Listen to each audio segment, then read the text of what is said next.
ભાવનગરમાં એએસઆઈ દારૂના નશાની હાલતમાં ઝડપાયો। એએસઆઈ ઓન ડ્યુટી નશાની હાલતમાં હતો।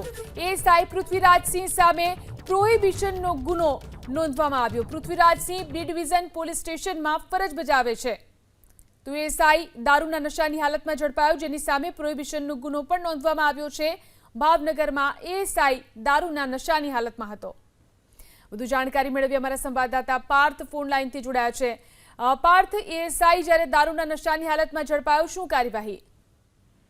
આમ તો ગુજરાતમાં દારૂબંધી છે તેવું કહેવાય છે અને દારૂબંધીની અમલવારી કરાવવાની જવાબદારી જે તે ડિવિઝનના પોલીસ કર્મચારીની હોય છે, પરંતુ ભાવનગર બી ડિવિઝન પોલીસ સ્ટેશનના ક્રાઇમ રાઇટર એએસઆઈ પૃથ્વીરાજસિંહ પોતે ચાલુ ડ્યુટી દરમિયાન નશો કરેલી હાલતમાં ઝડપાયા છે, જેને લઈને પોલીસ ઇન્સ્પેક્ટરની હાજરીમાં પૃથ્વીરાજસિંહ વિરુદ્ધ તેમના ડિવિઝનની અંદર પ્રોહિબિશન એક્ટ મુજબ ગુનો દાખલ કરવામાં આવ્યો છે અને રાત્રિના સમયે તેમની ધરપકડ પણ કરી લેવામાં આવી છે।